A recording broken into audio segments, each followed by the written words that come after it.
Donc l'idée de ces 5 cassettes, ça fait longtemps qu'on n'en a pas fait. On a été un peu ralenti, comme beaucoup d'événements sur ces 2 dernières années par le Covid. Voilà, l'idée, c'est de faire des conférences techniques à destination des acteurs de la construction, architectes, entreprises, maîtres d'ouvrage, etc., sur des sujets techniques et ou d'actualité. Et là, on a quand même un gros sujet cette année avec cette RE 2020 qui arrive. Donc, on a voulu faire un 5 à 7 sur ce sujet-là. On va partir pour à peu près quoi, 1h30 de... Un peu moins, 1h15 de présentation ou un peu plus avec des questions. Et puis après, on termine, le principe est assez simple, conférence, questions, et puis on termine tous ensemble autour d'un verre. Donc je laisserai la parole ensuite donc, à Marianne Villet et Laurent Selve, c'est ça, du CEREMA, pour cette présentation. Tu veux rajouter quelque chose? C'est bon? Voilà. Et ben, bonne présentation à tous et à tout à l'heure. Eh bien, je vais commencer en faisant donc l'introduction sur la réglementation environnementale 2020. Donc je pense que vous en avez tous entendu parler si vous êtes ici. Donc c'est une réglementation qui est en application depuis le 1er janvier 2022 pour les logements et qui sera en application pour les bureaux et les bâtiments d'enseignement à partir du 1er juillet. Voilà. Donc je vais vous présenter d'abord les objectifs et le contexte. Et on fera un point sur l'évolution par rapport à la RT 2012. Donc voilà, Laurent présentera les niveaux de performance énergétique attendus avec les indicateurs, ainsi que les indicateurs et les niveaux pour le confort d'été. Et puis je reprendrai la main pour la partie performance environnementale. Donc ça, c'est le nouveau volet. Et c'est aussi pour ça qu'on parle maintenant d'une réglementation environnementale et non plus d'une réglementation thermique, parce qu'il y a un volet carbone. Les grands enjeux de cette nouvelle réglementation, il y en a 2. Le premier, c'est limiter l'augmentation des températures. Donc pour cela, limiter les émissions de gaz à effet de serre, à savoir que le bâtiment est responsable pour 19% des émissions de gaz à effet de serre. Et le second enjeu, c'est limiter les consommations énergétiques. Et là, le bâtiment, pareil, il représente 46% donc, des consommations énergétiques. Donc c'est un pôle très consommateur, juste après les transports. Donc il y a eu plusieurs objectifs à travers différentes lois. Donc la loi énergie-climat, qui ont été renforcées par la stratégie nationale bas carbone et la programmation pluriannuelle de l'énergie, qui ont fixé donc des objectifs de neutralité carbone à l'horizon 2050. Et donc, l'objectif de cette réglementation 2020, donc, c'est d'avoir un faible impact sur le climat, sur l'ensemble du cycle de vie. Donc, quand on parle de cycle de vie, on parle en fait du berceau, donc depuis l'extraction des matières premières qui sont nécessaires à la fabrication et la construction de votre bâtiment, jusqu'à la déconstruction. Voilà. Donc après, voilà, je vous ai mis tout un panel de lois qui parlent toujours un peu, ce sont des objectifs qui ont été de plus en plus renforcés après sur l'énergie et l'environnement. Donc, cette nouvelle réglementation, elle a 5 grands objectifs. Premièrement, donc, diminuer l'impact du climat grâce aux bâtiments neufs. Donc, en prenant en compte l'impact carbone du bâtiment sur l'ensemble de son cycle de vie. Et pour ça, la réglementation va inciter au recours des modes constructifs peu émetteurs en carbone. Donc vous allez en entendre parler, notamment avoir recours par exemple au bois, parce qu'on part du principe que le bois permet de stocker du carbone, ce qu'on appelle le carbone biogénique. Et du coup, quand un bâtiment est construit avec des matériaux d'origine biosourcée, on va dire qu'il va stocker du carbone durant sa vie. Et puis, essayer de privilégier également, au niveau du vecteur énergétique, les énergies les moins carbonées, donc, c'est-à-dire les énergies fossiles. Vous avez certainement dû aussi entendre parler qu'il y aurait plus de gaz dans les bâtiments. Donc, ce n'est pas tout à fait vrai, mais ce sera compliqué si vous voulez atteindre les seuils réglementaires. Donc, ce sera compliqué de se chauffer au gaz. Voilà. Donc, le second objectif, c'est améliorer la performance énergétique en réduisant les consommations. Donc là, c'est toujours pareil, quand il y a une nouvelle réglementation, on renforce les exigences. Donc là, on est vraiment dans la continuité de la RT 2012. Donc ça, c'est en renforçant la sobriété énergétique à travers le BBO. Donc je pense que ça parle à tout le monde, pour tous ceux qui connaissent la RT 2012. Et essayer de systématiser le recours à l'énergie renouvelable, enfin la chaleur renouvelable. Et le troisième objectif, c'est l'adaptation au changement climatique, c'est-à-dire il faut que les bâtiments s'adaptent au climat futur, parce qu'on sait que les températures vont augmenter. Donc là, on parle de confort d'été, on cherche à avoir des bâtiments confortables l'été. Et donc, il y a dans cette réglementation une prise en compte des épisodes caniculaires. Enfin, le but aussi de ces bâtiments, c'est d'assurer également une bonne qualité d'air intérieur et favoriser les produits issus du réemploi. Donc là, c'est un petit peu la genèse qui a permis d'arriver jusqu'à la réglementation environnementale 2020. Donc ça a commencé par une expérimentation, l'expérimentation E+C-, qui a démarré fin 2016, début 2017, où il y a un site internet qui s'appelle... D'ailleurs, c'est l'objectif l'observatoire, excusez-moi, l'observatoire E+C-, qui est toujours accessible, même si plus aucun dossier ne peut être déposé, et qui a permis de suivre des bâtiments qui ont adopté la méthodologie de cette expérimentation. Donc cette expérimentation s'est terminée mi-2018. Durant 1 an et demi, on a analysé les résultats des différents bâtiments qui avaient participé à l'expérimentation afin de vérifier si les exigences étaient atteignables.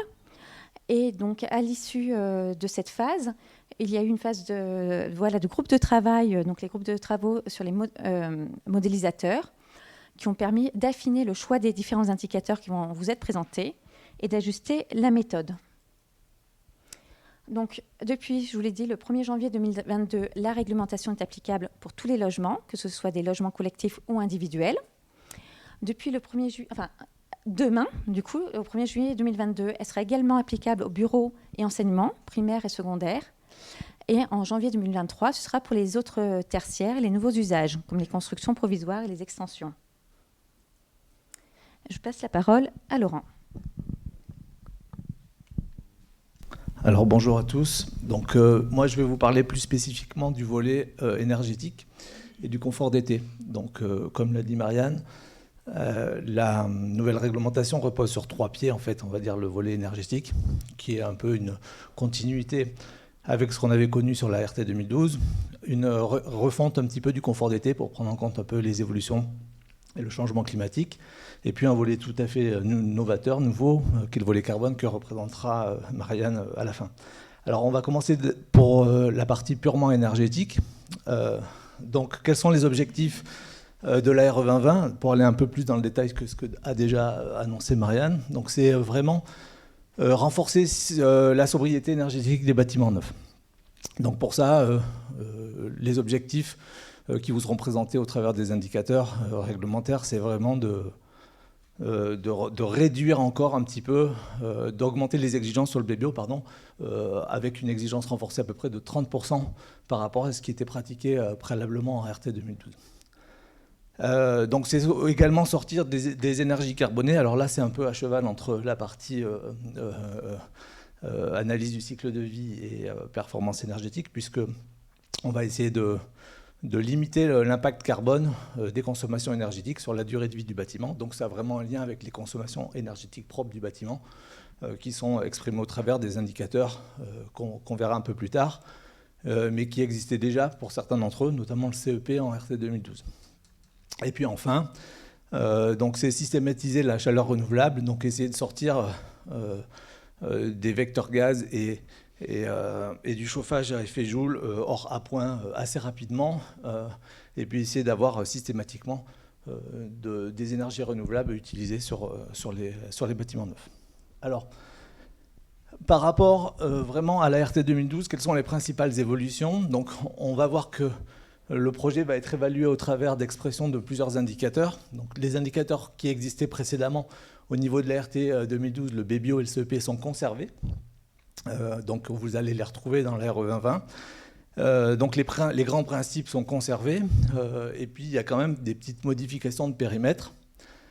Donc ça peut être au niveau de la prise en compte systématique des besoins de froid au niveau du BBio pour les projets, et puis des modifications du périmètre de calcul au niveau du CEP, donc vous le verrez un peu plus en détail juste après. Et puis apparaissent deux nouveaux indicateurs spécifiques donc au niveau énergie, un CEP-NR, donc qui est là pour vraiment identifier les consommations en énergie primaire non renouvelable du bâtiment. Donc vous verrez, c'est un indicateur qui permet de favoriser le recours aux énergies renouvelables par différenciation avec le CEP. Et puis enfin, un nouvel indicateur donc, qui est pour décarboner un petit peu les énergies consommées au niveau du bâtiment, qui s'appelle IC Énergie.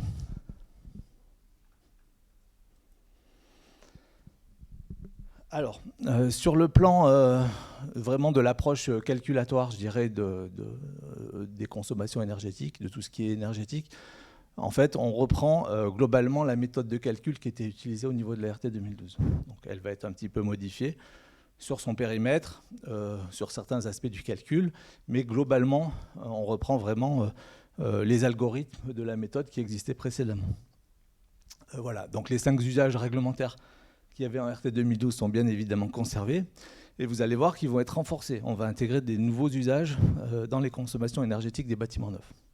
Alors, quelles sont les principales évolutions? Puisque sinon, on continuerait d'appeler la RT 2012, on n'aurait pas fait une nouvelle réglementation. Alors, une des principales évolutions, c'est le changement de la surface de référence qui va être considérée pour le calcul des indicateurs de performance et donc les seuils réglementaires. En RT 2012, je ne sais pas si ça parle à tout le monde, on parlait de SRT, donc c'est une notion qui va être abandonnée. C'est une notion qui était une surface encore supplémentaire par rapport à tous les catalogues de surface que nous connaissons dans le bâtiment. Donc là, par souci de simplification, la surface de référence qui sera utilisée, donc ça sera la CHAB pour tout ce qui est résidentiel et la surface utile pour le tertiaire.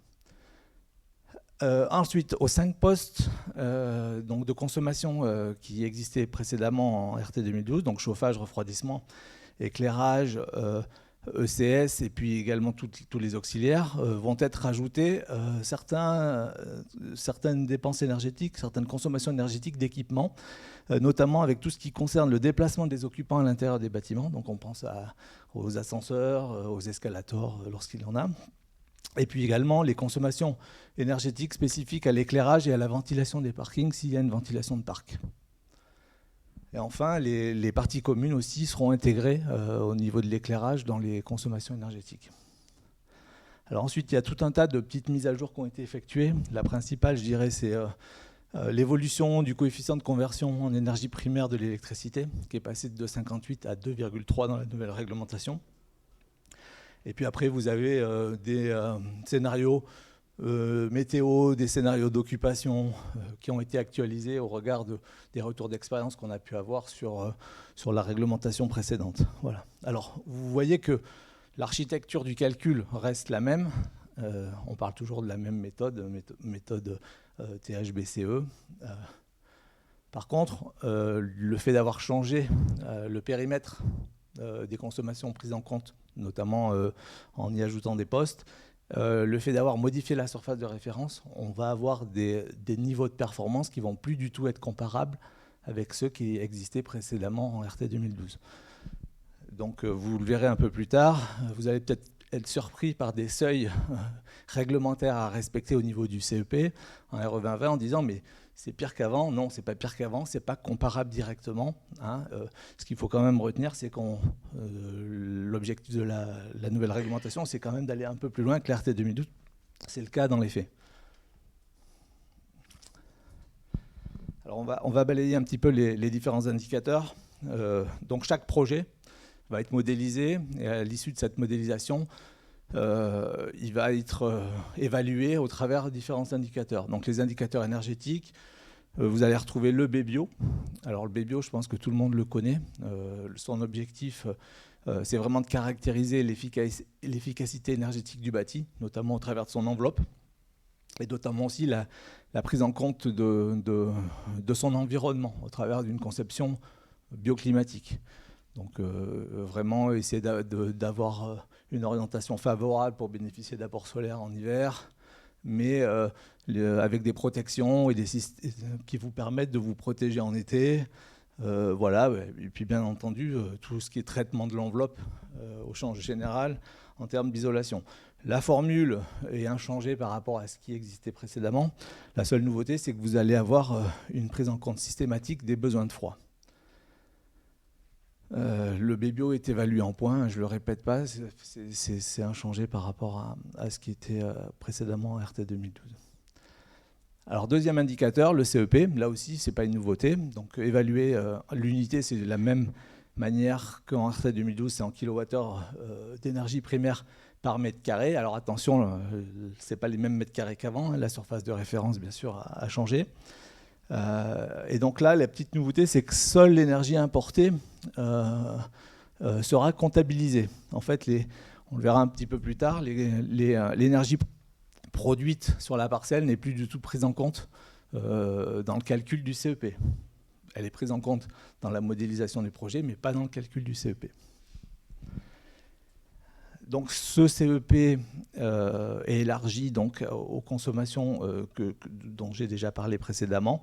Éclairage et ventilation des parcs, éclairage des parties communes du logement collectif, et puis bien sûr tout ce qui est déplacement à l'intérieur du bâtiment.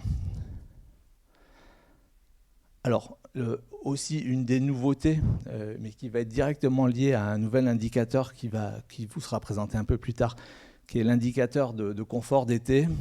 Vous allez avoir un ajout systématique de forfait de consommation froid dès que, à la lecture du nouvel indicateur de confort d'été, vous allez avoir un bâtiment qui est jugé potentiellement inconfortable.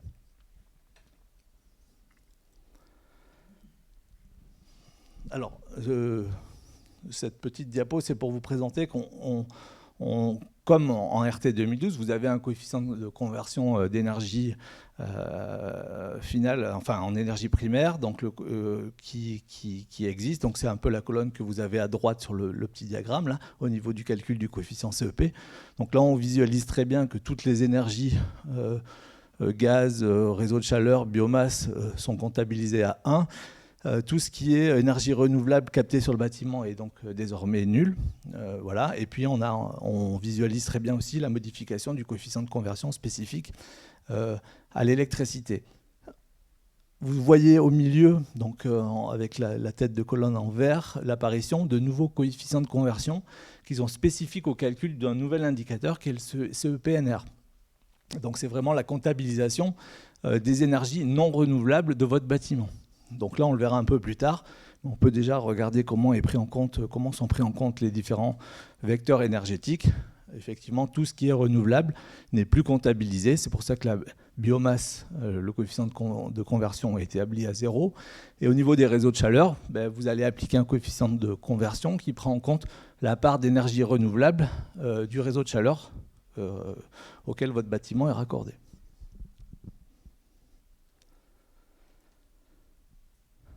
Alors, pour revenir à la méthode de calcul donc, du CEP, donc ce que je disais tout à l'heure, on va comptabiliser uniquement les énergies importées.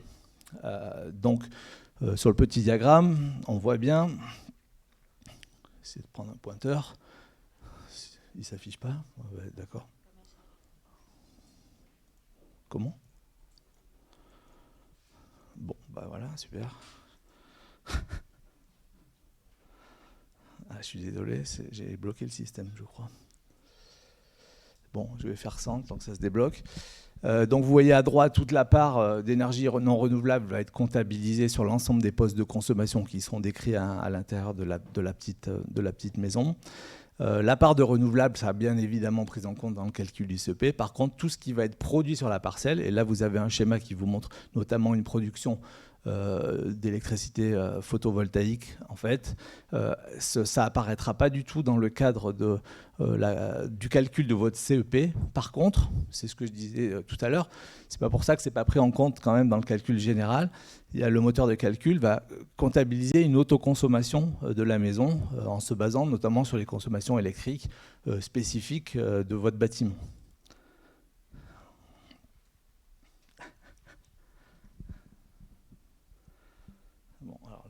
si c'est bloqué, on va être embêté. Attends.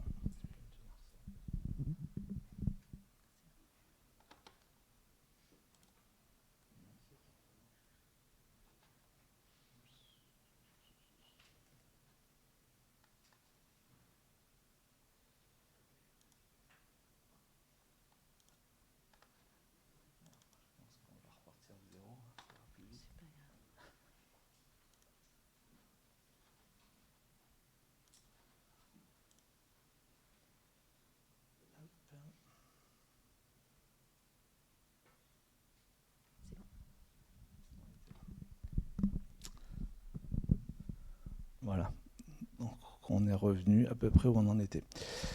Alors, le deuxième indicateur, donc c'est le CEP-NR. Donc c'est vraiment un nouvel indicateur, enfin c'est le troisième, pardon, introduit par la réglementation. Donc lui, il va venir comptabiliser uniquement les vecteurs énergétiques qui sont non renouvelables dans les consommations, donc avec le périmètre des usages comptabilisés restera le même qu'au niveau du CEP. Hein. C'est la liste de ce que j'ai pu décrire précédemment, donc les 5 RT 2012, plus les nouveautés RE 2020. Donc par contre, tout ce qui sera renouvelable n'apparaîtra pas dans le calcul de cet indicateur CEP-NR. Donc c'est vraiment un indicateur qui est là, donc vous verrez, puisque chaque calcul d'indicateur a un objectif, c'est d'être confronté à un seuil réglementaire. C'est au travers de cet indicateur-là qu'on va obliger finalement, quasi systématiquement, d'avoir recours à une énergie renouvelable. Alors illustration au travers de quelques exemples. Donc là vous avez un exemple de bâtiment avec un chauffage biomasse. Donc vous voyez que vous avez une consommation totale qui est calculée pour votre bâtiment. Donc cette consommation totale, elle est bien prise en compte au niveau du calcul du CEP. Par contre, effectivement, au niveau du CEP-NR, on déduit la partie d'origine renouvelable, donc le chauffage bois. Alors, il y a un petit encart que vous allez retrouver sur l'ensemble des diapos de cette série en bas à droite, qui concernera ce que va vous présenter Marianne après. Au-delà des postes de consommation purement, des CEP, CEP-NR, des objectifs de consommation purement fixés, bien évidemment, le recours aux différents vecteurs énergétiques aura un impact carbone et sera aussi encadré par un indicateur carbone. Alors, deuxième cas. Donc, raccordement en réseau de chaleur. Donc là, effectivement, même principe. La consommation totale est évaluée pour le bâtiment. Le CEP prend en compte l'ensemble des postes de consommation, donc en prenant en compte à la fois ce qui est issu d'énergie renouvelable et pas. Donc, vous voyez sur la part de réseau de chaleur, vous avez une part renouvelable et une part non renouvelable. Le CEP-NR, bien sûr, va venir déduire la part renouvelable du réseau de chaleur. On l'a vu précédemment, c'est ce qu'on retrouve dans la petite formule du coefficient de conversion en énergie primaire pour le calcul du CEP-NR. Vous avez bien 1 moins la part énergie renouvelable du réseau de chaleur urbain. Alors, dernier cas, donc là où vous avez une production d'électricité photovoltaïque. Donc là, ce qu'on voit, c'est que c'est bien abordé dans le calcul des consommations totales. Par contre, vous allez avoir un calcul d'autoconsommation qui va être déduit de votre CEP. Donc, vous ne verrez pas apparaître sur le CEP la part consommée, autoconsommée en énergie photovoltaïque. Donc ça, c'est une petite différence par rapport à ce qu'on avait en RT 2012. Je ne sais pas si vous vous souvenez, vous aviez l'autorisation, bien sûr, d'avoir une production d'électricité à demeure. Par contre, c'était encadré par un seuil de 12 kWh par mètre carré que vous ne pouviez pas dépasser pour la prise en compte de ces productions en énergie photovoltaïque. Donc voilà, alors autre nouvel indicateur, IC Énergie, donc c'est au travers de cet indicateur-là qu'on va commencer à limiter ou qu'on va vouloir essayer de décarboner un petit peu les énergies utilisées tout au long du cycle de vie du bâtiment. Alors c'est un indicateur qui peut être présenté à la fois sur la partie énergétique et également sur la partie carbone. Alors pourquoi ? Parce qu'effectivement on va calculer un indicateur qui s'exprime en kilogrammes d'équivalent CO2 par mètre carré. Donc on voit bien qu'on est dans cette logique de démarche carbone. Et puis c'est un indicateur qu'on évalue, c'est des consommations du bâtiment sur une période de référence du bâtiment, qui est la période de référence qui est retenue pour la RE 2020, qui est 50 ans. Donc comment se calcule cet indicateur spécifique ? Eh ben, c'est toutes les consommations d'énergie qui vont être identifiées au niveau du CEP calculé précédemment, qui vont être multipliées par l'impact carbone de l'énergie prise en compte. Donc on verra juste après, en fonction du vecteur énergétique pris en compte dans votre bâtiment, vous allez avoir un impact carbone plus ou moins élevé. Et donc ces consommations énergétiques sur la durée de vie du bâtiment vont vous donner un indicateur IC énergie. Alors en fait, cette méthode-là, c'est un petit peu ce dont parlera Marianne juste après. C'est vraiment une approche en analyse du cycle de vie, mais là, c'est uniquement sur le poste consommation énergétique du bâtiment. Alors, quelles sont les données environnementales de service qui vont être utilisées suivant les vecteurs énergétiques ? Alors ça, ces données sont précisées dans les textes réglementaires. Donc vous allez retrouver ça dans l'arrêté du mois d'août, je crois. Ouais. C'est dans l'arrêté du 4 août. Donc c'est fixé par la réglementation. Et là, on voit qu'effectivement, en fonction du vecteur énergétique que vous allez choisir pour alimenter votre bâtiment, les impacts ne vont pas du tout être les mêmes au niveau carbone, puisque vous allez avoir un facteur 3 entre le chauffage bois, avec l'électricité, et encore un facteur 3 entre l'électricité et le gaz. Donc on voit bien que c'est à travers cet indicateur-là que le vecteur gaz va être assez contraint très très rapidement.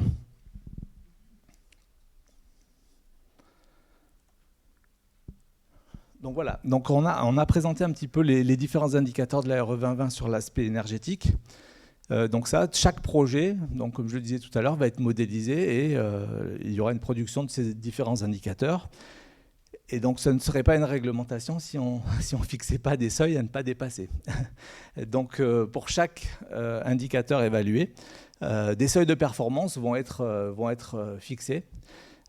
Donc on va parler respectivement, comme c'était le cas en RT 2012, du BBO Max, du CEP Max. Et donc de la même manière sur la RE 2020, vous allez voir apparaître un CEP NR Max et un IC Énergie Max.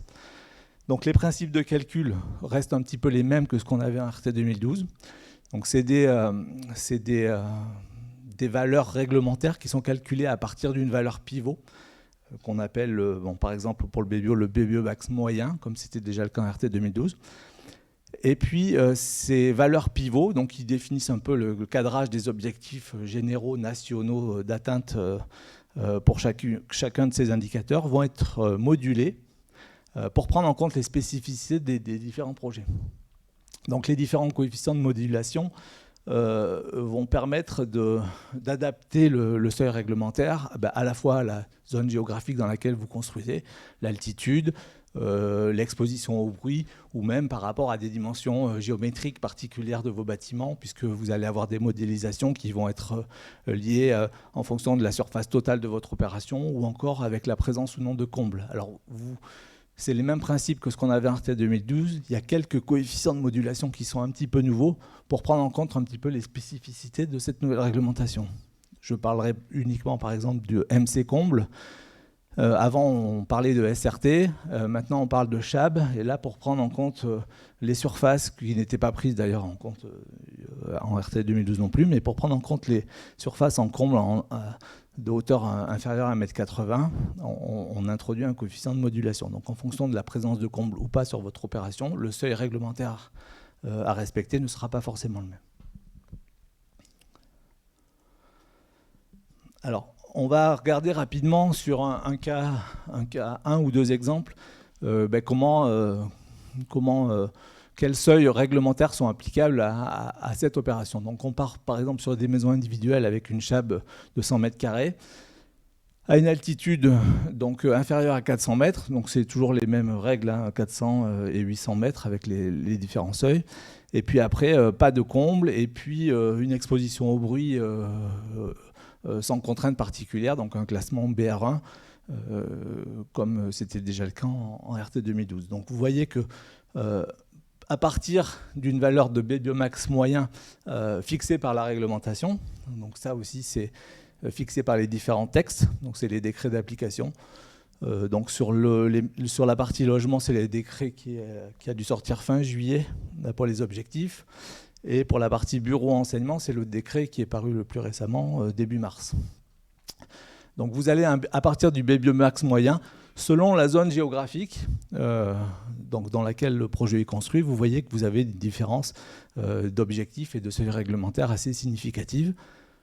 Juste pour ceux qui connaissaient bien un petit peu la RT 2012, on se rend compte quand même que l'écart entre ce qu'on peut avoir en zone H1B, la partie nord-est de la France et par exemple la partie de l'arc méditerranéen, en RT 2012 on avait un écart du simple au double. Et là on a quelque chose qui est beaucoup plus condensé. Donc c'est aussi lié à la prise en compte systématique des besoins de froid. C'est ce qui explique un petit peu le tassement entre les différentes zones. Donc là, vous avez la même chose pour le logement collectif, donc je vais passer assez rapidement. C'est juste un indicateur de performance, donc calculé à partir des 65 points de la valeur du B-bio max moyen. Et puis après, vous avez, donc selon la même logique, le calcul des CEP max et CEP NR max. Par zone géographique pour un même projet dans le cas d'une maison individuelle. Donc là, vous retrouvez vraiment dans le tableau les différentes valeurs pivots retenues suivant l'usage du bâtiment qui sera selon l'usage de votre bâtiment. Alors sur IC Énergie, donc là c'est un petit peu nouveau, donc on a une approche qui est un petit peu différente.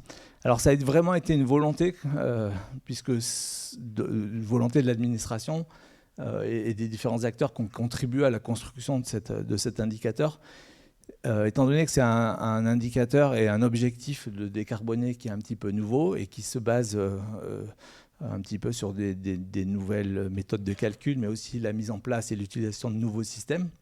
La volonté vraiment, ça a été de laisser un petit peu de temps aux différents acteurs de s'adapter. Et donc vous avez une entrée en renforcement des exigences qui va être progressif au fil du temps. Vraiment pour laisser un peu de temps aux différents acteurs de s'adapter. Alors, c'est vrai et pas vrai, puisque vous voyez sur la maison individuelle, vous avez un seuil qui est fixé dès à présent à un certain niveau de référence. Alors ça, c'est tout simplement parce qu'il a été jugé qu'en maison individuelle, on disposait vraiment de l'ensemble des systèmes qui permettaient aujourd'hui de décarboner très très rapidement les consommations énergétiques de la maison individuelle. Donc ce n'est pas forcément le cas pour tout ce qui est logement collectif. Donc il y a vraiment une mise en place progressive des exigences, alors qui sera différenciée notamment pour les logements collectifs qui sont raccordés au réseau de chaleur par rapport aux autres.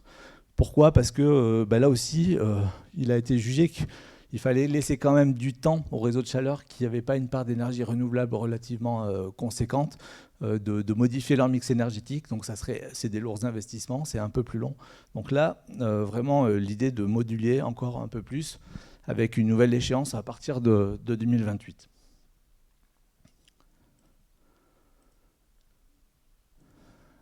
Alors juste pour donner des ordres de grandeur, on voit que les réseaux de chaleur urbains seraient très contraints à partir de 2025. Donc déjà dès la première phase de renforcement de l'indicateur IC Énergie, si vous avez un réseau de chaleur qui a des émissions de carbone supérieures à 140 grammes de CO2 par kilowattheure produit, et puis encore plus contraint si on est au-delà des 110 grammes de CO2 par kilowattheure produit. Donc là, je vais passer également assez vite. Pour chaque typologie de bâtiment, donc chaque usage associé, vous avez des objectifs de performance qui sont un petit peu différents. Donc là, vous retrouvez les valeurs max moyen, IC Énergie max moyen pour les usages de bureaux et les bâtiments à usage d'enseignement. Donc là aussi, avec dans certains cas une progressivité, notamment avec une différenciation réseau de chaleur urbain et autres projets qui est exactement pour la même raison que celle que j'ai pu donner précédemment. Donc voilà, donc ça c'était vraiment le volet énergétique, je dirais, au travers de la partie calcul et indicateur de performance énergétique. Alors, je pense que vous ne découvrez pas, en RT 2012 c'était déjà le cas, la partie énergie de la réglementation ne repose pas que sur ces indicateurs performantiels, il y avait aussi tout un tas d'objectifs et d'exigences qu'on appelle les exigences de moyens qui étaient fixées par la RT 2012. Alors, la RE 2020, il n'y a pas grand-chose de neuf, elle reprend l'intégralité des exigences de la RT 2012. Donc, pour en citer une ou deux, les obligations de comptage d'énergie dans les logements, par exemple, ça c'est maintenu. Les obligations d'isolation entre les parties de bâtiments à usage continu ou usage discontinu sont maintenues également. Et puis, bien entendu, tout ce qui est perméabilité à l'air de l'enveloppe est maintenu. Alors, sur la perméabilité de l'enveloppe, c'est maintenu et c'est même un petit peu renforcé. Donc on va retrouver, pour tout ce qui est habitation, donc des Q4 PA Surf maximum à ne pas dépasser pour donc les maisons individuelles et les logements collectifs. Donc les valeurs sont inchangées. Par contre, la réglementation introduit une pénalisation en cas de mesure par échantillonnage. Donc ça, c'est vraiment la pratique habituelle en logement collectif pour justifier l'exigence de moyens. C'était de faire, je crois que c'est 3 logements pour une opération inférieure à 30 logements. Donc vous aviez 3 mesures d'appartements. C'était moyenné et puis on en déduisait une valeur qui pouvait être utilisée dans le cadre de la modélisation de votre calcul. Alors aujourd'hui, si vous faites un échantillonnage, le thermicien pourra prendre en compte cette valeur-là, mais il devra préalablement l'augmenter de 20%, le multiplier par un coefficient de 1,2.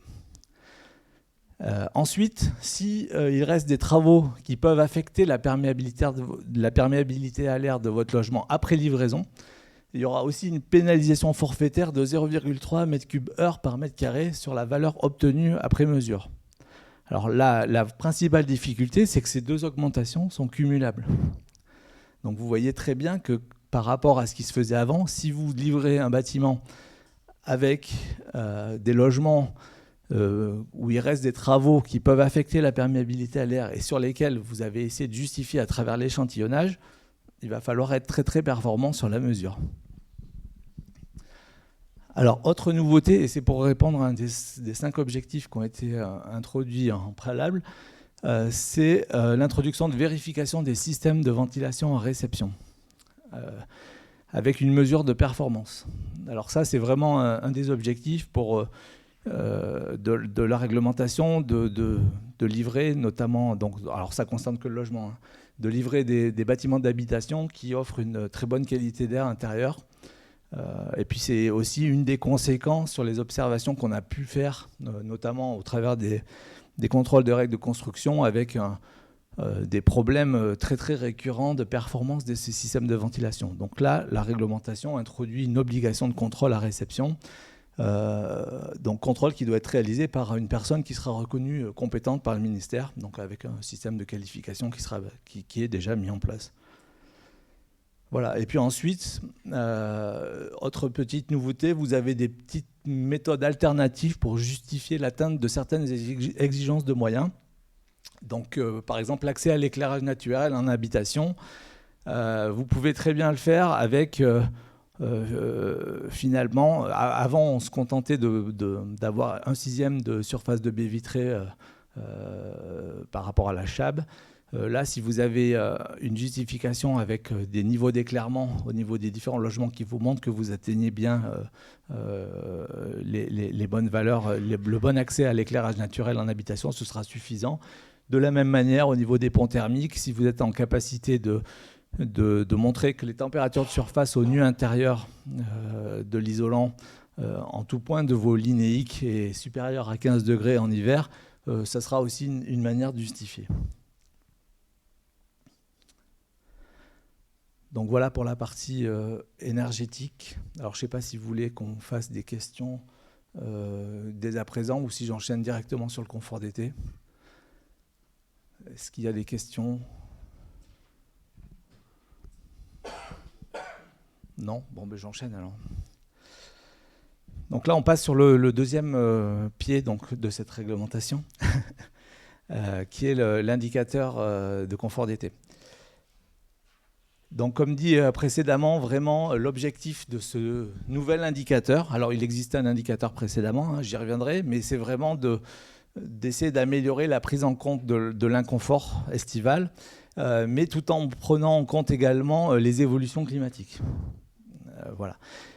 Et puis effectivement, mais ça c'est lié aussi par rapport aux autres indicateurs précédemment vus, c'est essayer d'avoir des solutions qui vont assurer aussi un confort d'été, mais qui ne vont pas être consommatrices de beaucoup d'énergie. Donc le moteur de calcul et le calcul de cet indicateur donc, va favoriser tous les systèmes passifs ou qui consomment très très peu d'énergie. Alors, précédemment, la RT 2012 a abordé la question du confort d'été au travers d'un indicateur qui était la TIC, température intérieure conventionnelle. Alors, je ne sais pas si vous avez un regard sur cet indicateur, mais c'est un indicateur qui était assez critiqué et assez difficile à comprendre. Donc, c'est vrai que très très vite, même après l'entrée en vigueur de la RT 2012, il était déjà question de réformer cet indicateur. Alors, il y a eu plein de tentatives. On a parlé de DIES à un moment donné, mais finalement, c'est pas ce qui a été retenu dans la nouvelle réglementation. Alors, le CIJUS, je ne l'ai pas dit, mais effectivement, la prise en compte du climat futur, comment ça va se passer, c'est par l'introduction dans les scénarios conventionnels météo d'épisodes caniculaires. Donc, alors je crois que c'est basé sur la canicule de 2003 notamment. Donc voilà, donc quelles sont les évolutions par rapport à la RT 2012 ? Donc je l'ai déjà un peu dit. Hein. Donc c'est la TIC qui a abandonné, qui a remplacé par un nouvel indicateur. Donc son nom, ce sera le degré heure. Donc c'est censé mesurer les degrés heure d'inconfort. Et comme on le verra un petit peu plus tard, c'est un indicateur qui va être encadré par 2 seuils, en fait. J'y reviendrai un peu plus tard. L'objectif de cet indicateur degré-heure, c'est bien d'exprimer la durée d'inconfort ressenti par les occupants dans le bâtiment. Donc les scénarios météo ont été bien entendu modifiés, et puis après, pour pouvoir atteindre ou respecter ce nouveau seuil réglementaire, le moteur de calcul aussi va offrir la possibilité aux thermiciens d'utiliser des nouveaux systèmes. La méthode de calcul et les logiciels de calcul qui vous permettront de faire les calculs réglementaires intégreront de nouveaux systèmes pour pouvoir faire baisser un petit peu, pour pouvoir améliorer le confort en période estivale. Alors comment se calcule cet indicateur de degré-heure d'inconfort ? Donc c'est vraiment...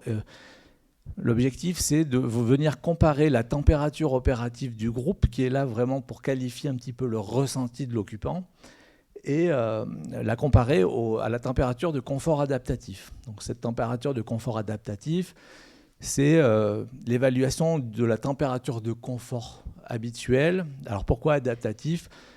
Tout en prenant en compte le climat auquel est confronté le bâtiment. C'est-à-dire qu'on l'a tous ressenti. Quand les premiers jours de chaleur, vous avez du mal à encaisser le choc thermique, au bout de quelques temps, votre corps va s'habituer un petit peu et du coup, le confort, la valeur de confort peut être légèrement augmentée. Donc, ce qui se passe dans le moteur de calcul, c'est que cette température de confort adaptatif va évoluer entre 26 degrés et 28 degrés le jour. Et quoi qu'il arrive, elle sera fixe à 26 degrés la nuit. Donc en fait, vous allez venir faire une différence, enfin c'est pas vous qui allez le faire, hein, c'est le moteur de calcul, mais heure par heure, le moteur de calcul va faire cette différence entre la température opérative du groupe et la température de confort, et on va venir sommer ça sur la journée et puis sur l'ensemble de la période d'exposition aux chaleurs, donc la période estivale hors chauffage, bien évidemment. Donc pour illustrer un petit peu, c'est plus parlant au travers d'un graphe. Donc là, vous avez un petit schéma qui vous présente la température donc en noir du bâtiment, ou du groupe au moins de votre bâtiment. Donc vous voyez une évolution au cours de la journée, donc avec une température assez basse en début de journée et qui monte assez rapidement à partir de la matinée. Et puis en rouge, donc l'établissement de la température limite du confort. Donc Ici, on est dans le cas où je pense qu'il a fait assez chaud les jours précédents, puisque vous n'êtes pas à 26 en journée, mais vous êtes déjà à 27, ça peut aller jusqu'à 28. Donc voilà, alors comment ça se passe? Vous voyez que dès que la courbe de la température du bâtiment va dépasser la température de confort, vous allez avoir un petit delta qui est repéré sur le diagramme par les petits diagrammes à barres en bas. Vous allez sommer cette différence entre les deux températures sur l'ensemble de la journée, ce qui fait que sur le cas présenté ici, vous êtes sur 20 degrés heure sur cette trajectoire de température. Alors bien évidemment, on va retirer tout ce qui est période d'inoccupation. Le calcul du degré heure ne prend en compte que l'inconfort ressenti en occupation du bâtiment. Alors ces périodes d'occupation et d'inoccupation sont fixées par des scénarios d'occupation. Donc c'est vraiment l'approche conventionnelle du calcul réglementaire qui s'exprime ici. Alors une fois le calcul effectué sur l'ensemble de la période, donc encore une fois en utilisant un scénario caniculaire, en ne prenant pas en compte aussi la climatisation lorsqu'elle existe, bien sûr, on ne la comptabilise pas. Vous allez avoir ce calcul de degrés-heure, et là, donc, réglementairement, 2 niveaux vont être soumis à cet indicateur. Donc le DH max, qui va être le niveau, je dirais, réglementaire, qui correspond à ce qu'on a vu avant avec les BBiomax, CEP max, etc. Donc si votre opération présente un indicateur DH supérieur à DH max, vous avez une opération non réglementaire, donc vous serez obligé de faire des modifications, des reprises de calcul, etc. Et puis un seuil bas, donc qui est fixé à 350 degrés heure, seuil bas qui vous garantit d'avoir un bâtiment confortable. Voilà. Alors vous allez me dire, mais pourquoi un seuil haut, un seuil bas? Eh ben, c'est pour introduire cette fameuse pénalisation du CEP. Donc entre ces deux niveaux, le DH max et le seuil bas.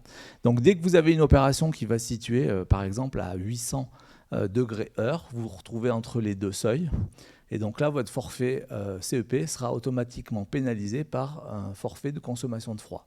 Alors ça, c'est vraiment pour prendre en compte des observations qui ont été systématiques sur les opérations RT 2012 ou dans le cadre d'opérations de contrôle où vous l'avez constaté tous si vous êtes notamment des constructeurs de logements collectifs ou à réception, ou voire même légèrement avant, dans certains cas, on se retrouvait avec des propriétaires, des acquéreurs qui installaient systématiquement des climatisations.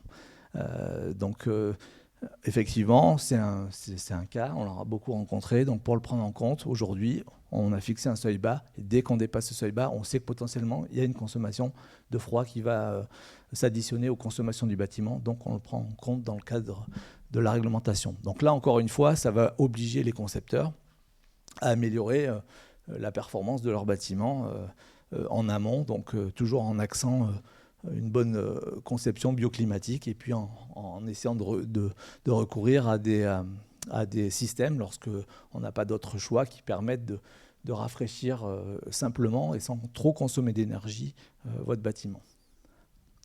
Alors comment est fixé le seuil réglementaire ? Je vais passer très vite, mais c'est le même principe qu'avant. Il y a donc des seuils qui sont fixés, et là, ce qui va venir différencier le niveau de performance à atteindre, ça va vraiment être lié à ce qui existait déjà en RE 2020, mais c'est un petit peu en RT 2012, mais c'est reformulé en RE 2020 au niveau des catégories, catégorie 1 et catégorie 2. Donc en gros, pour le logement, la maison individuelle, c'est relativement simple. Tout ce qui est catégorie 2, ça va concerner uniquement vraiment la zone méditerranéenne avec une altitude très très faible, et un degré d'exposition au bruit important avec des classements des menuiseries en BR2 ou BR3. Sinon, vous serez systématiquement en catégorie 1. En collectif, il y a un petit complément de modulation qui est introduit. Donc au-delà des catégories 1 et 2, il est lié aussi à la surface moyenne des logements pour prendre en compte les différences qu'on peut avoir entre différentes configurations de bâtiments avec que des grands logements ou que des petits logements. Alors pour les bureaux, même principe, avec l'ajout d'une catégorie 3 qui est vraiment réservée à très très peu de bâtiments, à ceux qui ont vraiment l'incapacité de pouvoir recourir à une surventilation nocturne par ouverture de fenêtres, etc., dans des configurations très très précises, immeubles de grande hauteur, etc., etc.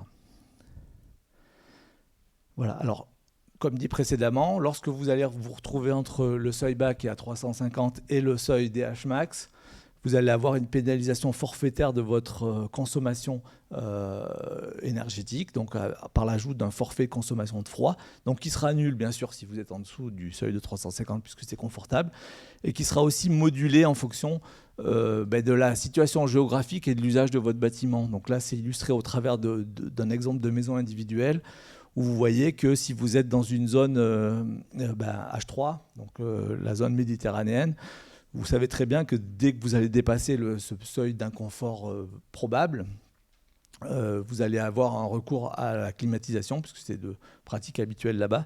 Et donc, potentiellement, vous allez avoir plus de consommation. Donc, c'est ce qui est valorisé. On le voit sur les pentes des différentes courbes, des forfaits consommation de froid ajoutés donc, au CEP. Voilà. Alors, j'ai terminé pour cette partie-là.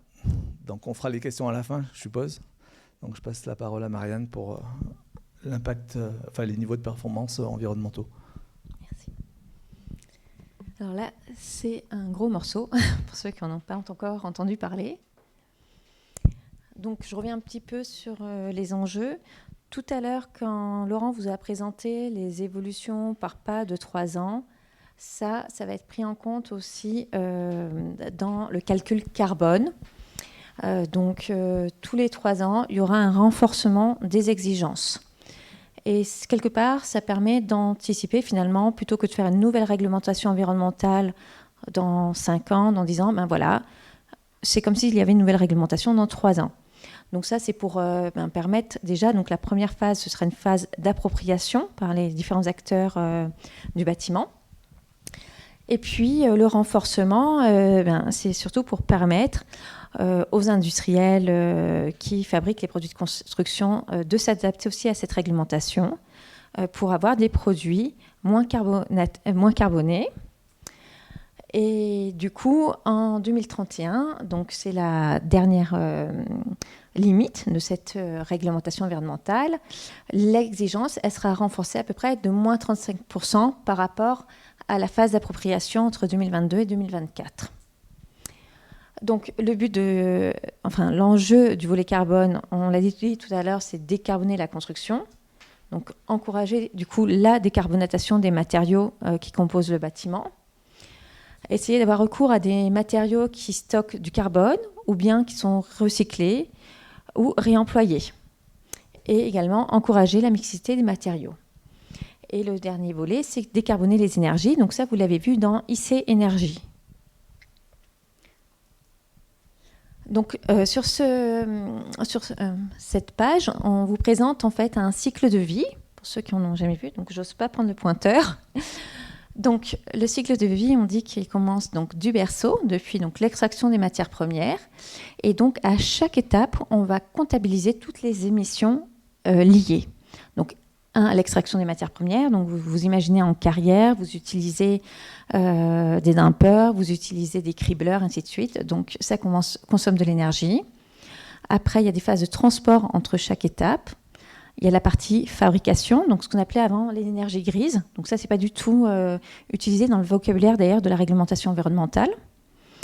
Donc après, la partie transport-distribution entre l'usine et le chantier, donc le lieu on va utiliser le produit, donc la mise en œuvre, qui va aussi utiliser à nouveau de l'énergie, voire des produits annexes. Et après, on calcule aussi toutes les consommations durant la vie en cours dans le logement. Si je prends par exemple l'exemple de la moquette que vous avez là sous vos yeux, une fois qu'elle est posée, cette moquette, elle continue à avoir un impact environnemental parce que le fabricant vous a dit que l'entretien, la maintenance de la moquette nécessite qu'elle soit, je ne sais pas, aspirée à peu près une fois par semaine. Donc voilà, vous voyez tout de suite les consommations énergétiques et shampouinée peut-être tous les 6 mois. Donc ça, c'est pour vous montrer les impacts durant la vie en cours. Alors certains matériaux n'auront forcément aucun impact durant la vie en cours. Par exemple, les isolants, une fois que votre produit est posé, normalement, vous n'avez pas à venir intervenir dessus. Et puis la fin de vie, donc là, elle est fixée donc pour le bâtiment à 50 ans. Donc c'est vraiment une période de référence. Ça ne veut pas dire que votre bâtiment ne va vivre que 50 ans. C'est uniquement pour pouvoir comparer les bâtiments les uns avec les autres. Donc la fin de vie, on parle de déconstruction. Et donc on va regarder notre matériau. Qu'est-ce qui va lui arriver? Est-ce qu'il va être mis en décharge? Est-ce qu'il va être valorisé énergétiquement? Est-ce qu'il va être recyclé ou même réemployé? Donc, au niveau du périmètre, donc la réglementation environnementale, elle prend en compte le périmètre de la parcelle. Voilà. Donc, ce qui inclut dessus, donc, c'est tout ce qui est fabrication donc, des produits de construction, dont j'ai parlé tout à l'heure, toutes les phases de chantier, de terrassement, les déblais, les remblais, tout ce qui est utilisation dans le bâtiment, la maintenance, la déconstruction, la démolition. Donc, c'était le petit schéma d'avant.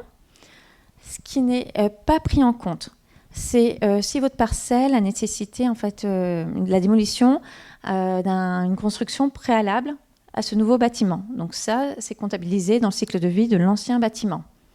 Et ce qui n'est pas pris en compte non plus, c'est la dépollution éventuelle du site. Donc ça, c'est dans le périmètre temporel. Et sur le périmètre physique, donc tous les éléments donc, de la parcelle, les usages de l'énergie, donc selon la méthode de calcul énergétique qui a été présentée, les usages de l'eau qui sont prévus par le permis de construire. Et ce qui n'est pas pris en compte non plus, ce sont les déplacements donc, humains, finalement. Tout ce qui est humain n'est pas pris en compte. Voilà, les usagers, les déchets d'activité et les équipements mobiliers.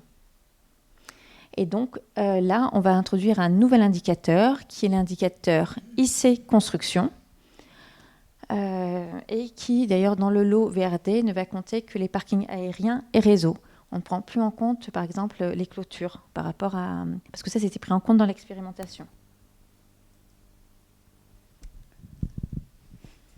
Donc, il y a différents... Pour calculer IC Construction, on va regarder les impacts des composants, donc les produits de construction, ma fameuse moquette, les impacts énergétiques, donc les consommations d'énergie liées, les consommations et rejets d'eau, les impacts liés au chantier, donc ça couvre toutes les émissions de gaz à effet de serre du chantier, et les impacts sur la parcelle. Donc, par exemple, ah ben si, il y avait encore un... Oui. Clôture, là, je vois, j'avais noté la clôture. Oui, donc ça, c'est pour le calcul de la parcelle uniquement. Donc, en fait, la IC Construction, ça comprend l'impact des composants, plus le chantier et l'énergie associée. Donc, au niveau donc, du carbone, il y a eu donc IC Énergie, je ne vais pas revenir dessus. C'est deux nouveaux indicateurs, IC Énergie et IC Construction. Donc, IC Construction, on comptabilise bien tous les impacts liés aux composants et au chantier. Donc, le calcul, c'est celui qu'a présenté tout à l'heure Laurent. On va comptabiliser, grâce au DPGF par exemple, toutes les quantités des matériaux nécessaires qu'on va multiplier en fait avec leur impact environnemental. Donc c'est ce qu'on appelle la donnée environnementale. Donc ça, vous pouvez la récupérer sur la base INES. Pour les produits de construction, on va parler des fiches de déclaration environnementale et sanitaire. Et les PEP, donc là, c'est pour les produits, pour les équipements électriques, électroniques et de génie climatique. Et on va regarder si on a besoin d'un facteur d'adaptation au bâtiment. Donc ça, c'est lié à la durée de vie du bâtiment de 50 ans. Donc je reprends l'exemple de ma moquette. Ma moquette, elle a une durée de vie de 20 ans. Donc le facteur d'adaptation, ce sera fois 2,5 pour atteindre les 50 ans de la durée de vie du bâtiment. Donc l'ensemble des données environnementales sont disponibles, ce que je vous disais, sur la base de référence INES. Donc sur cette base, donc, vous trouvez les F2S pour les produits de construction, les PEP, je viens de le dire, mais également, vous avez vous trouvez également les données environnementales par défaut lorsque vous n'avez pas de fiche spécifique. Donc ce sont des données qui sont calculées par le ministère. Et vous avez également les données conventionnelles, donc notamment liées à l'énergie. Donc voilà, ça permet d'avoir les impacts de toutes les énergies.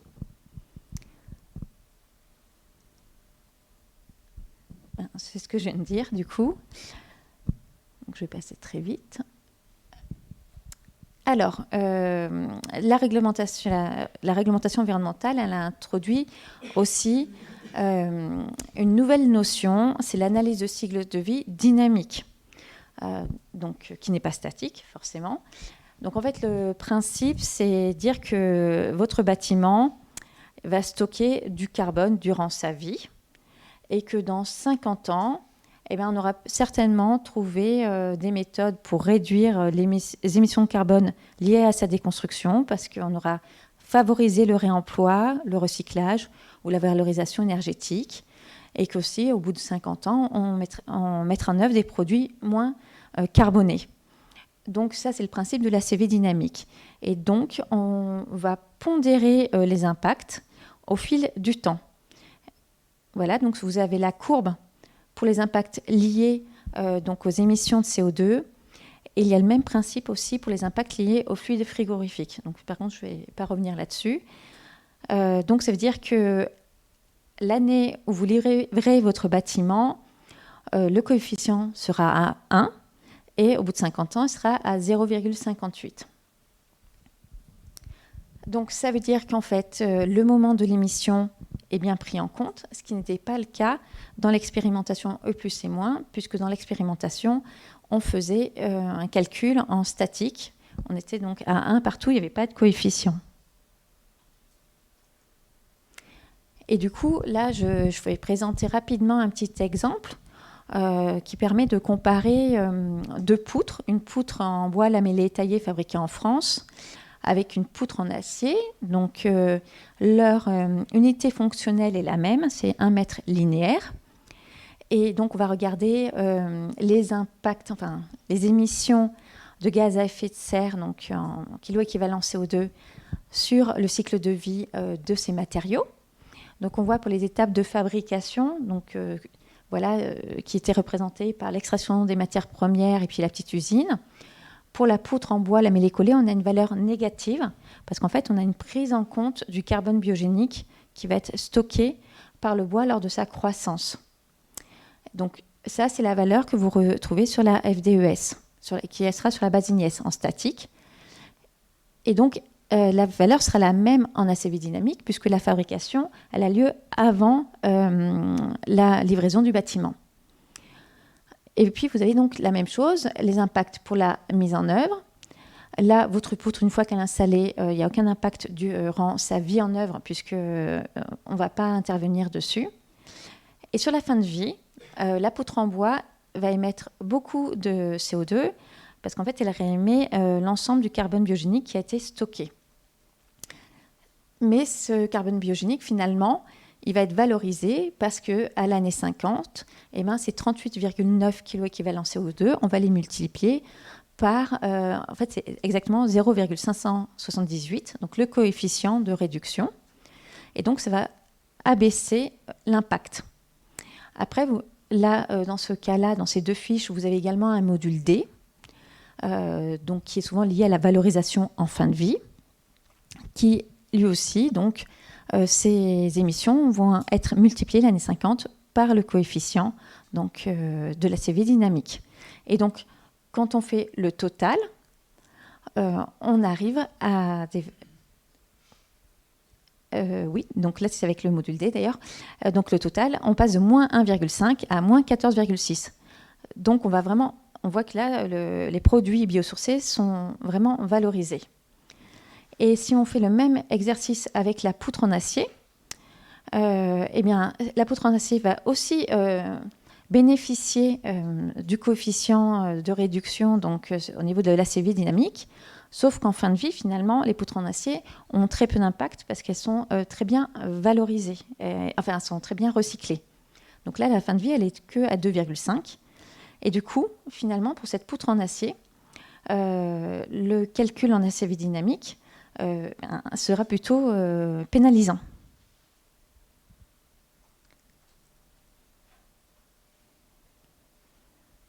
Donc, je reviens sur IC Construction.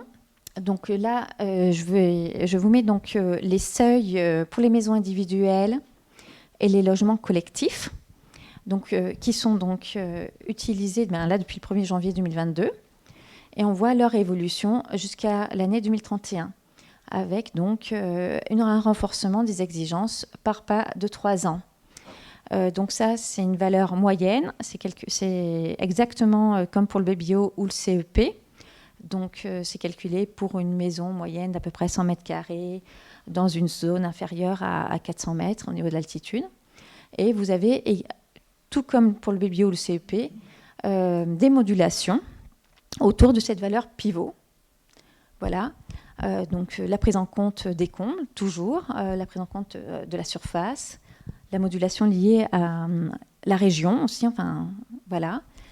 Après, la modulation infrastructure, je vais y revenir juste après, VRD, et puis la modulation DED, c'est les données par défaut. Donc ça, ce sont des modulations un peu particulières, donc, que je vais vous présenter juste après. Donc là, voilà, c'est la même diapo, mais avec les bâtiments de bureaux et d'enseignement. On voit à chaque fois, donc en 2031, il y aura à peu près moins 35%. Hein. Alors, LMI Infra, c'est une modulation en fait selon les impacts des fondations et des espaces du sous-sol.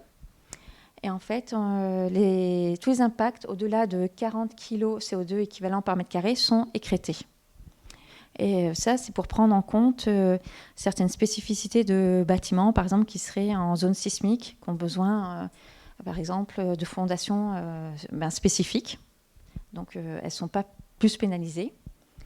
Vous avez aussi une modulation pour tout ce qui est voirie et réseaux divers. Donc là, l'impact est écrété après 30 kg équivalent CO2. Donc ça, c'est parce que durant la phase d'expérimentation, on a eu le cas de bâtiments construits sur des zones, sur des aéroports. Et la parcelle prise en compte, elle était très très grande avec beaucoup de voiries. Donc forcément, le bâtiment était énormément pénalisé par la voirie. Donc voilà, du coup, c'est écrété lorsque c'est au-delà de 30 kg équivalent CO2. On sait bien qu'on ne s'amuse pas à faire des kilomètres de voirie pour rien. Hein. En général, il y a une raison. Et puis, donc, LMI DED, donc ça, c'est une modulation qui disparaîtra en 2031. C'est une modulation surtout pour le ministère, puisqu'elle permet de compter finalement l'utilisation des données environnementales par défaut, qui sont aujourd'hui créées par manque en fait de données. Mais on espère que les professionnels vont créer de plus en plus de F2S et de PEP, et du coup que ces données par défaut seront abandonnées. Parce que donc, ces données par défaut, elles sont pénalisantes, et les pénalités vont de 30 à 100% par rapport à une donnée individuelle, une F2S individuelle par exemple. Donc là, c'est une petite aide temporaire, le temps que les professionnels prennent vraiment à bras-le-corps cette réglementation. Donc voilà, on a toujours la même maison. Et là, vous avez donc les valeurs, avec la prise en compte de la modulation géographique.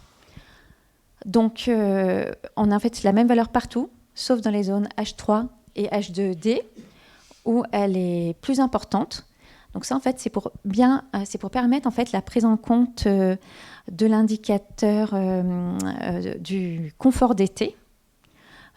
Et du coup, parce qu'on sait que pour avoir un bon confort d'été, c'est bien d'avoir des bâtiments qui aient un peu d'inertie.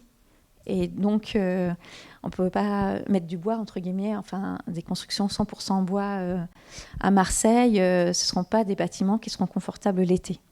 Voilà. Donc, il faudra toujours avoir un petit peu d'inertie. Donc, la valeur est augmentée dans les zones les plus chaudes du territoire. Donc là, c'est le même schéma pour les logements collectifs. avec toujours la petite augmentation pour les zones H2D et H3. Donc, le calcul réglementaire permet de calculer d'autres indicateurs supplémentaires, mais qui ne sont pas soumis à exigence. Donc, notamment l'indicateur IC bâtiment, qui est la somme de 3 indicateurs. Donc, l'indicateur en fait IC construction, que j'ai présenté, qui lui est soumis à seuil. IC énergie, qui a été présenté par Laurent, qui est également soumis à seuil. Et également l'indicateur ICO, donc ce sont les consommations d'eau. Et celui-là n'est pas soumis à seuil, mais ça permet d'avoir une idée de l'impact complet du bâtiment. Vous avez également l'indicateur stock carbone, qui permet d'avoir une idée de la quantité de carbone biogénique qui est stockée dans le bâtiment. Donc il n'est pas soumis à seuil non plus, voilà, c'est un indicateur supplémentaire. L'indicateur donné par défaut, donc lui qui servira, je pense, surtout à un retour d'expérience pour le ministère. Donc ça permet de savoir en fait si le calcul a été essentiellement fait avec des données par défaut ou pas.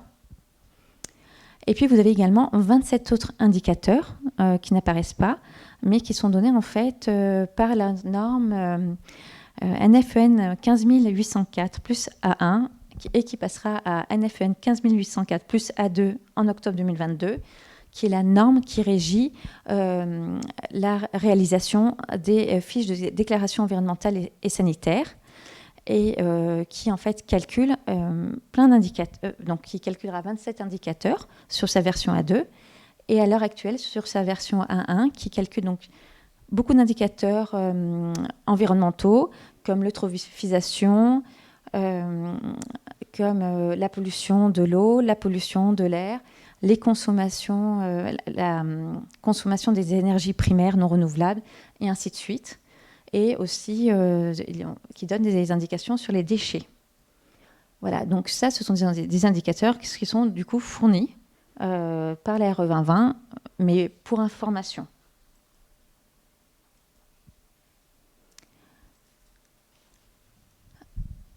Donc, on a essayé d'estimer également le coût de la construction, le surcoût de la construction avec cette nouvelle réglementation.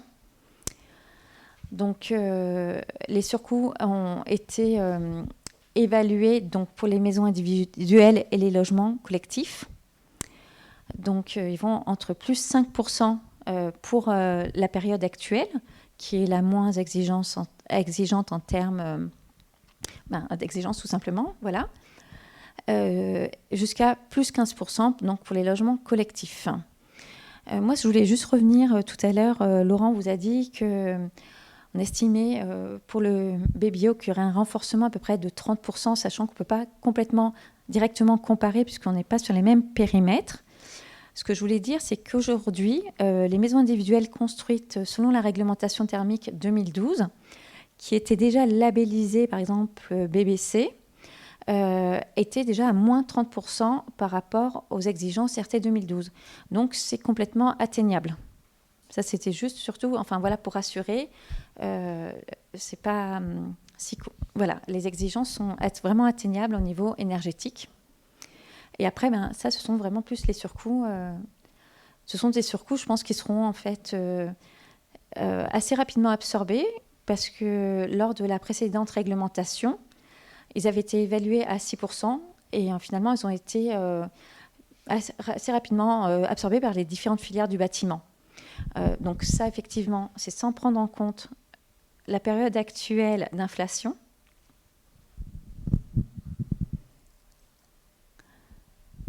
Et donc, si on prend donc, un exemple un peu plus précis, voilà, donc là, pour une maison individuelle, de un peu moins de 90 mètres carrés, donc en zone H2B, donc sur une altitude basse.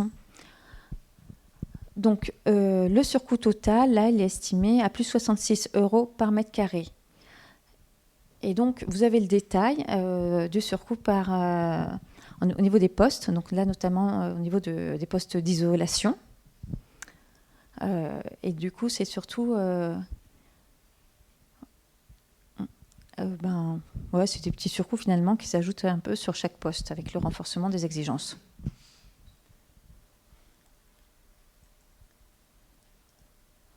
Donc, ce qui est vraiment important à retenir au niveau de cette réglementation, c'est qu'il y a 3 grands piliers. Donc, le pilier énergétique, le pilier carbone et le pilier confort d'été. Donc, les indicateurs qui sont évalués, qui sont soumis à seuil pour l'énergie, ce sont le BBio, les besoins bioclimatiques, comme pour la RT 2012. Ça bloque ? Le CNP non renouvelable pour la consommation en énergie primaire non renouvelable. Donc ça, c'est un nouvel indicateur introduit par la RE 2020. J'ai bougé encore. Le CEP pour les consommations en énergie primaire. Pour la partie carbone, IC Construction, donc impact sur le changement climatique des matériaux et équipements et de leur mise en œuvre, donc la partie chantier. Et à cheval, qui fait le lien entre l'énergie et le carbone, l'impact IC Énergie, qui est calculé selon la même méthode que IC Construction. Et enfin, les degrés-heures pour le confort d'été.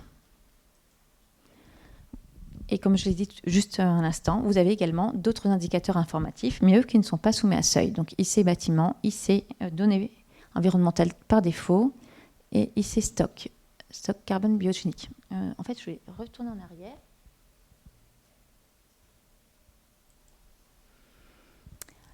Et finalement, donc cette réglementation qui est sur 3 pieds, on essaye d'avoir le but, c'est d'avoir un équilibre entre les 3. Et ce sera un peu la difficulté des constructeurs. Parce qu'on peut être très bon sur un des piliers, mais quand on est très bon sur un des piliers, on sera forcément beaucoup plus mauvais sur les 2 autres. Donc vraiment, ce qu'il faut essayer d'avoir, c'est un bon équilibre entre les 3 piliers.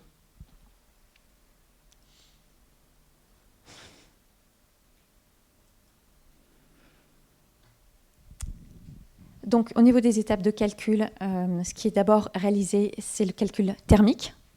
Donc, le R7, voilà, c'est toujours le même. Donc, le récapitulatif standardisé de l'étude thermique. Une fois que vous l'avez, il est injecté, dans le logiciel de calcul ACV. Donc aujourd'hui, là, il y a des logiciels qui sont auto-évalués et dans même pas un mois, ils seront évalués par le ministère et ils seront mis sur le site du ministère. Donc vous aurez la liste des logiciels validés par le ministère pour la partie ACV. Et donc, une fois que vous avez fait votre calcul d'analyse de cycle de vie, le logiciel vous sort un récapitulatif standardisé énergie-environnement avec donc les indicateurs soumis à seuil et les indicateurs informatifs. Je pense qu'on va pouvoir passer aux questions.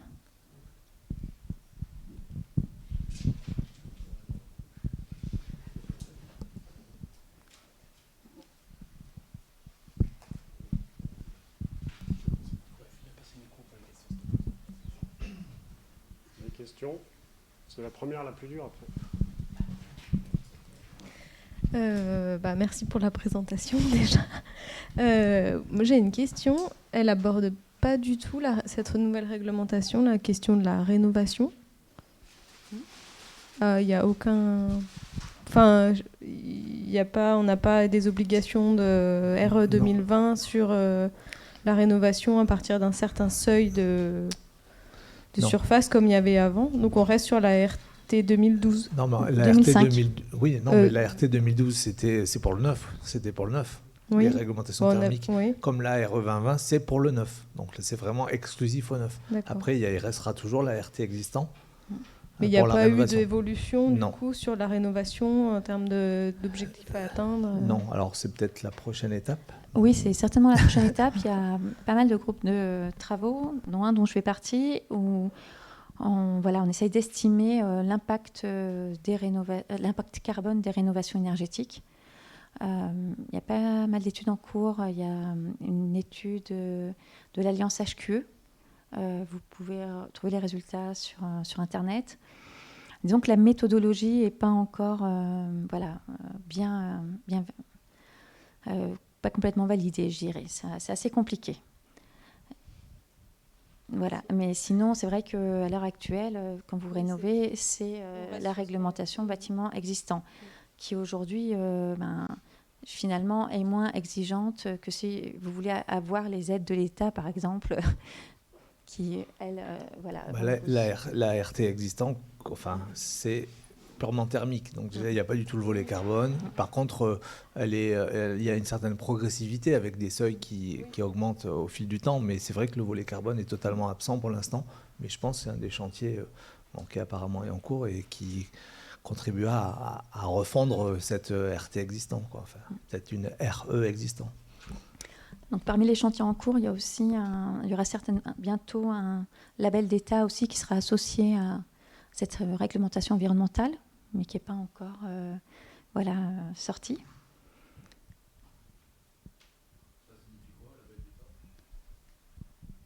Comme le label, par exemple, E+, C-, donc c'est les labels énergétiques ou environnementaux, en général, ce sont des labels qui vous permettent de communiquer sur votre bâtiment, de mettre en avant, voilà. Donc, c'est par exemple le label BBC que tout le monde connaissait en RT 2005, BBC Effinergie. C'est l'équivalent sur une nouvelle réglementation. Donc c'est vraiment pour les maîtres d'ouvrage qui veulent aller un peu plus loin que la réglementation, qui veulent être un peu exemplaires, je dirais. C'est aussi ça permet d'être exemplaire et de communiquer. Et donc ça, effectivement, c'est dans les tuyaux, mais c'est pas encore établi.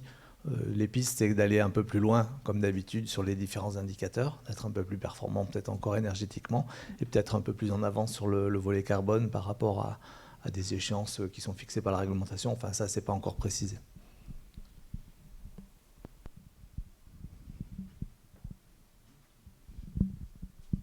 D'autres questions ?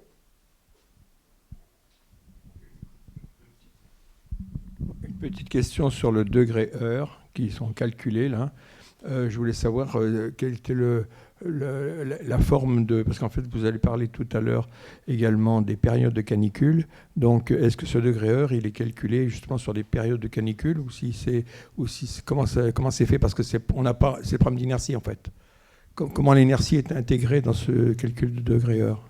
Alors, de la même manière que précédemment, en fait, c'est dans la modélisation de votre bâtiment, vous allez avoir de l'inertie associée à chaque typologie de paroi, par exemple. Donc, c'est vraiment, vous avez votre modèle de calcul. Et par contre, au lieu d'appliquer un scénario météo conventionnel classique, qui existait déjà en RT 2012, qui sont revus à la marge en RE 2020, là, vous allez avoir un recalcul sur un scénario spécifique météo. Caniculaire. Donc c'est un modèle de scénario moyen qui sera appliqué. Ouais, alors c'est plus que moyen, c'est caniculaire, c'est vraiment basé sur la canicule de 2003, donc avec un scénario assez à fort impact en fait sur votre bâtiment et sur le confort du bâtiment. D'accord. Et ça sera pas le même en fonction des zones. Je pense pas, non, ça doit être adapté. Voilà, c'est un complément en fait au scénario météo qui est propre à chaque zone en fait. Voilà. D'accord, merci.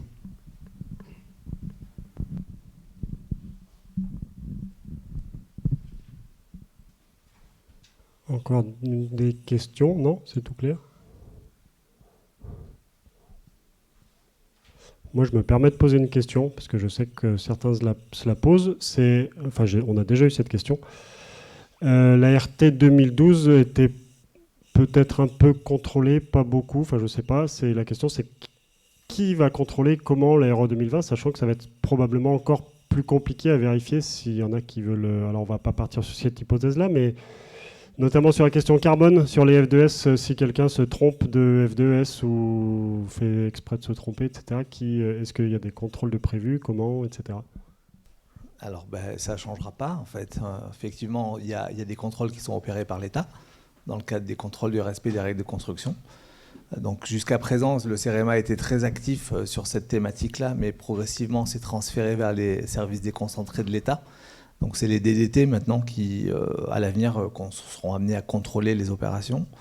Donc, effectivement, sur le process même de contrôle, il y a très, très peu d'évolution sur le volet énergétique et même sur les degrés-heures, puisque c'est juste une question de modélisation de bâtiment. Par contre, sur la partie ACV, c'est quelque chose qui va être nouveau. Alors, pour rien vous cacher, il y a un groupe de travail qui est en train de plancher là-dessus aussi, voilà, puisqu'on estime qu'en fait, les premières opérations vraiment contrôlées ne seront pas avant fin 2023, puisque essentiellement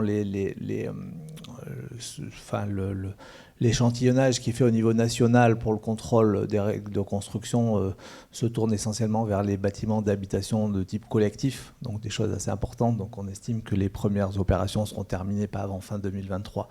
Donc ça nous laisse un peu de temps pour élaborer un processus de contrôle qui sera efficace, on va dire. Mais je vous rejoins, ça risque d'être une complexité aussi.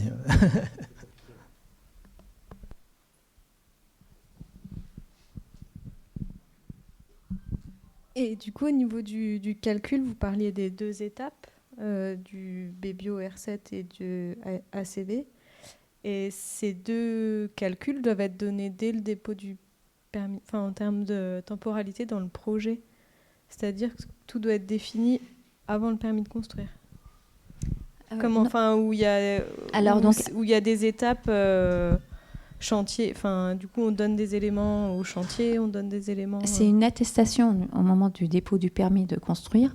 Vous ne pouvez pas faire le calcul ACV au moment du dépôt, parce que vous n'avez pas encore connaissance de l'ensemble des produits qui seront mis en œuvre.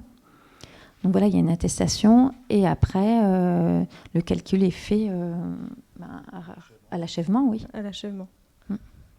Ça, la réglementation a bien précisé les choses, parce qu'en RT 2012, il y avait cette démarche de BBio éthique qui était évaluée au niveau du dépôt de PC. Donc là, c'est le même principe, on va continuer à évaluer le BBio, etc.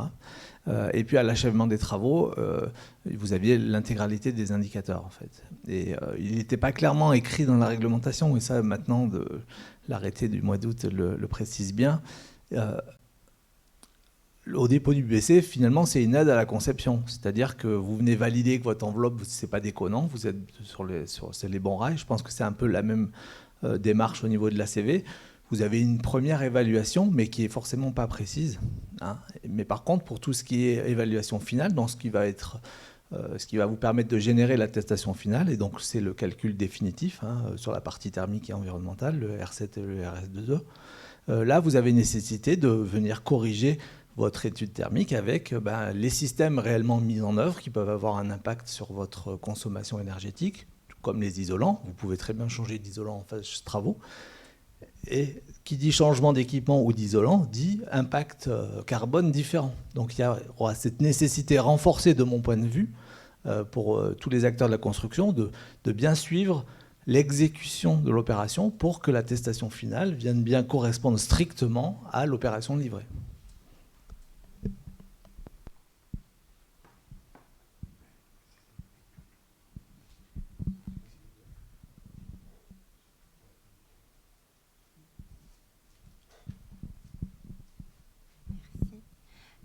J'avais juste une question par rapport, on va dire, au nombre d'éléments qu'on doit compter dans IC Composants. Est-ce qu'on a, on va dire, différents outils pour nous aider à faire le listing des éléments à prendre en compte ou pas? Alors, tout doit être pris en compte, normalement. Et oui, il y a des outils. Donc, je pense, faut que je vérifie si c'est... Je sais si c'est sur le site de la RTRE. En tout cas, il y a un outil qui a été développé. C'est en fait comme une feuille Excel qui reprend les différents lots. Alors, sachant que les lots ACV ne sont pas exactement les lots que l'on retrouve dans les CCTP. Hein. Il y a quelques nuances. Donc, le lot 1, ce sera le lot VRD. Le lot 2 sera le lot... soubassement, fondation, le lot 3, gros œuvres, et ainsi de suite. Et donc, ce petit listing, donc c'est une sorte de feuille de calcul, ça vous permet d'avoir tous les lots, tous les sous-lots, et pour normalement, chaque entrée, vous devriez avoir plusieurs éléments. Voilà, on n'imagine pas une construction avec aucune déclaration sur le lot VRD. Il y a forcément des réseaux. Donc en fait, cette petite feuille, c'est un petit peu un pense-bête qui permet de tout regarder. Voilà. Après, effectivement, vous n'êtes pas obligé de tout remplir parce que ça rentre assez dans le détail au niveau des sous-lots. Par exemple, dans le lot 7, donc c'est les revêtements des sols et des murs, on va vous proposer dans les sous-lots plein de familles différentes.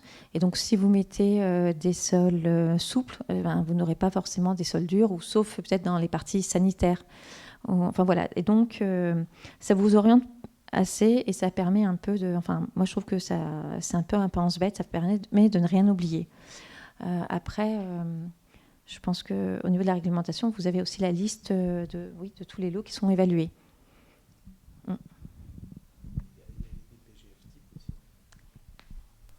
Oui, il y a des DPGF types, mais les DPGF ne reprennent pas exactement les lots tels qu'ils sont présentés dans la réglementation.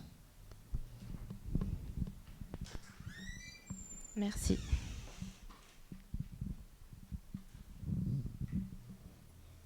Encore une question ou deux ou pas? N'hésitez pas. Ça va? C'est tout clair? Presque? C'est bon? Eh bien, si c'est bon pour vous, je vous propose qu'on se retrouve juste dans le petit hall d'accueil à côté, autour d'un verre et une ou deux choses à grignoter, puis on pourra continuer les échanges là-bas autour d'un verre. Merci à tous et j'espère que cette présentation aura été instructive pour vous et merci aux intervenants.